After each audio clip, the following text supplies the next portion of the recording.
여러분은 삶에서 가끔 멈춰서서 이런 질문을 던져보신 적이 있으신가요? 내가 정말 알고 있는 것은 무엇일까?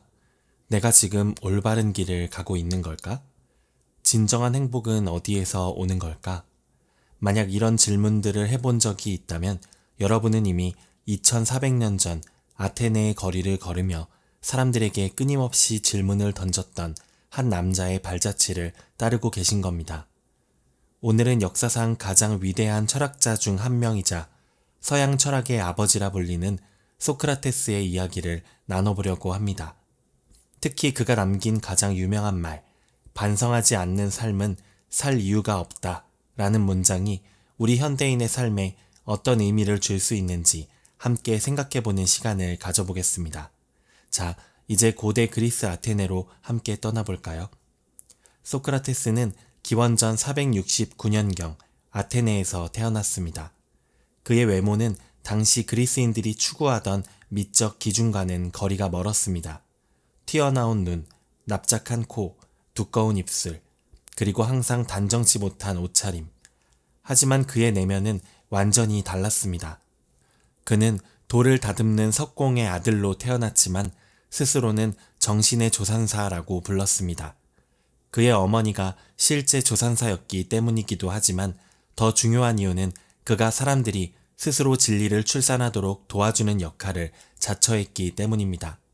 소크라테스는 부와 명예, 권력을 추구하지 않았습니다. 그는 맨발로 아테네의 거리를 걸으며 사람들, 특히 자신이 많은 것을 안다고 생각하는 사람들에게 끊임없이 질문을 던졌습니다. 정의란 무엇인가? 선이란 무엇인가? 아름다움이란 무엇인가?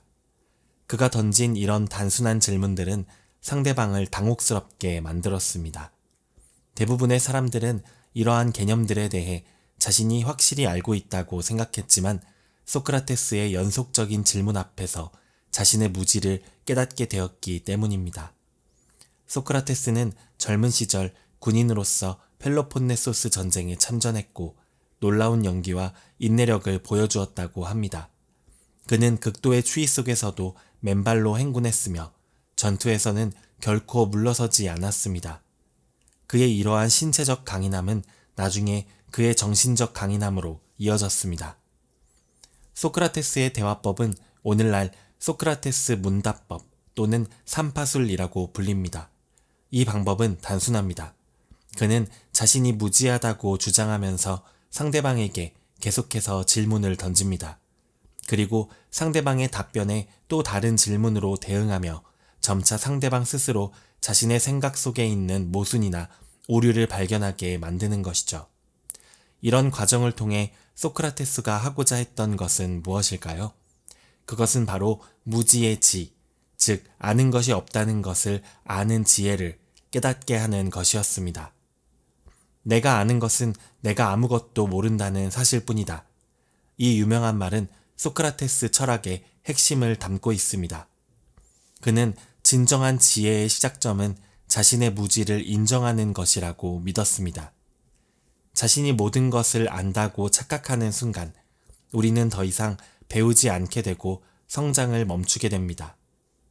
소크라테스의 문답법이 갖는 또 다른 중요한 특징은 개념의 정의에 대한 집착입니다. 그는 정의, 사랑, 용기 같은 추상적인 개념들에 대한 명확한 정의가 없다면 그것에 대한 진정한 논의는 불가능하다고 생각했습니다. 이것이 바로 그가 항상 그것은 무엇인가? 라는 질문으로 대화를 시작한 이유입니다. 한 가지 흥미로운 점은 소크라테스 자신은 대화를 통해 어떤 확정된 답에 도달하는 것보다 질문하는 과정 자체를 더 중요하게 여겼다는 것입니다. 질문을 통해 생각을 자극하고 기존의 믿음을 검토하며 끊임없이 진리를 추구하는 태도야말로 그가 말하는 철학적 삶의 핵심이었던 것이죠. 여러분도 한번 생각해 보세요. 우리가 정말 확실히 알고 있다고 생각하는 것들은 무엇인가요? 그리고 그것들에 대해 깊이 생각해 보면 정말 우리가 그것들을 완전히 이해하고 있는 걸까요? 이제 소크라테스의 가장 유명한 말, 반성하지 않는 삶은 살 이유가 없다 라는 문장의 의미를 생각해 봅시다. 소크라테스가 말한 반성은 단순히 자신의 잘못을 되돌아보는 것이 아닙니다. 그것은 자신의 믿음, 가치관, 행동, 그리고 삶의 목적을 끊임없이 검토하고 질문하는 과정을 의미합니다. 왜 우리는 특정한 방식으로 생각하고 행동하는지, 그리고 그것이 진정으로 좋은 삶으로 이어지는지를 계속해서 물어보는 것이죠. 현대사회에서 우리는 너무 바쁘게 살아갑니다. 아침에 일어나서 밤에 잠들 때까지 끊임없이 무언가를 하고 성취하고 소비합니다. 하지만 이런 분주함 속에서 우리는 종종 가장 중요한 질문들을 놓치게 됩니다. 나는 왜 이 일을 하고 있는가? 이것이 정말 나를 행복하게 하는가? 내가 진정으로 가치 있게 여기는 것은 무엇인가? 소크라테스가 말하는 반성하지 않는 삶이란 이러한 근본적인 질문 없이 관성에 따라 살아가는 삶을 의미합니다. 그리고 그는 그런 삶은 살 이유가 없다, 즉 진정한 가치가 없다고 단언했습니다. 소크라테스의 철학적 질문들은 아테네 사회에 큰 파장을 일으켰습니다. 특히 젊은이들에게 영향을 미쳐 그들이 기존의 권위와 전통에 의문을 품게 만들었죠. 이는 결국 소크라테스가 젊은이들을 타락시키고 새로운 신을 들여오려 한다는 혐의로 재판을 받게 되는 결과를 낳았습니다. 재판에서 소크라테스는 자신을 변호할 기회가 있었지만 그는 자신의 철학적 신념을 굽히지 않았습니다. 그는 진리를 추구하는 것이 자신의 사명이며 아테네 시민들에게 자신의 무지를 깨닫게 하는 것이 신으로부터 부여받은 임무라고 주장했습니다. 결국 배심원단은 소크라테스에게 사형을 선고했고 그는 독배를 마시는 형벌을 받게 되었습니다. 소크라테스의 제자들은 그에게 도망칠 것을 권유했지만 그는 법을 존중하고 자신의 원칙에 따라 죽음을 선택했습니다. 그의 마지막 순간까지도 소크라테스는 철학적 대화를 나누었다고 합니다.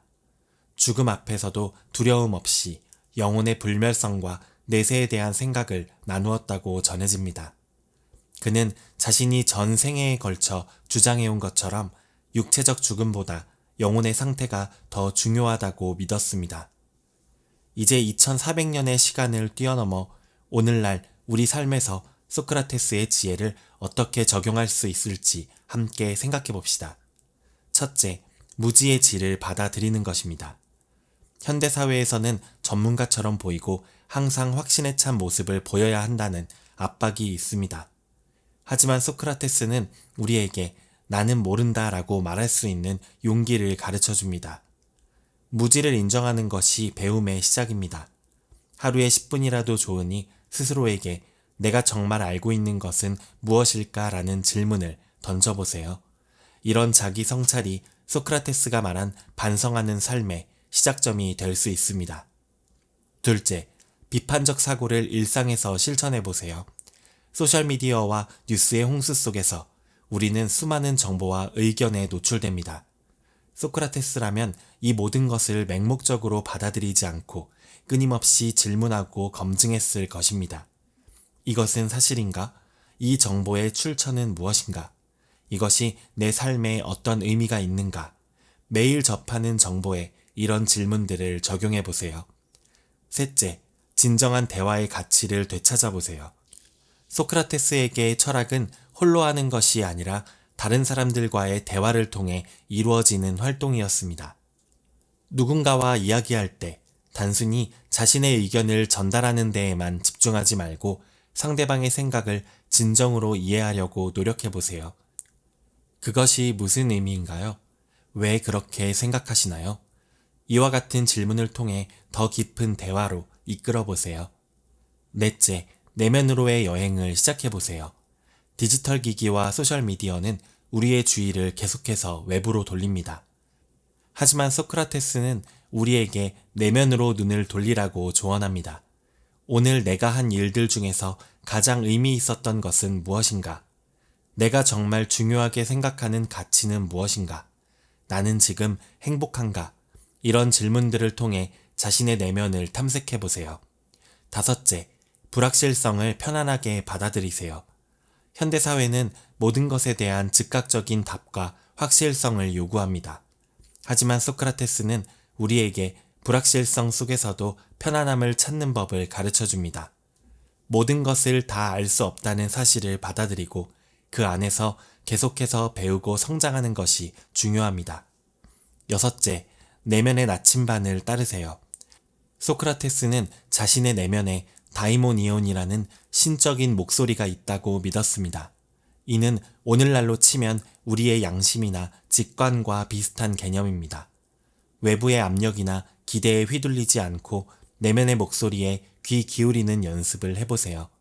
진정한 행복과 만족은 외부의 성공이나 인정이 아닌 내면의 조화와 평화에서 온다는 것을 기억하세요. 소크라테스는 한 권의 책도 남기지 않았습니다. 그의 모든 가르침은 제자 플라톤의 기록을 통해 우리에게 전해졌죠. 하지만 그의 영향력은 2400년이 지난 지금까지도 우리의 삶과 사고방식에 깊은 흔적을 남기고 있습니다. 반성하지 않는 삶은 살 이유가 없다. 이 간단한 문장에는 인간 존재의 본질에 대한 깊은 통찰이 담겨 있습니다. 우리는 단순히 먹고 자고 일하고 소비하는 존재가 아닙니다. 우리는 생각하고 질문하고 성찰하는 존재입니다. 그리고 그 과정에서 우리는 진정한 의미와 목적을 찾아갈 수 있습니다. 소크라테스는 우리에게 확신보다는 의문을, 답변보다는 질문을, 그리고 외면보다는 내면을 중시하라고 가르칩니다. 이러한 가르침은 빠르게 변화하는 현대 사회에서 우리가 자신을 잃지 않고 진정한 행복과 지혜를 찾아가는데 큰 도움이 될 것입니다. 오늘 이 영상을 통해 소크라테스의 지혜가 여러분의 삶에 작은 변화라도 가져올 수 있기를 희망합니다. 그리고 여러분 모두가 반성하는 삶, 즉 의미와 목적이 가득한 삶을 살아가시길 바랍니다. 감사합니다. 밀리언 마인드였습니다.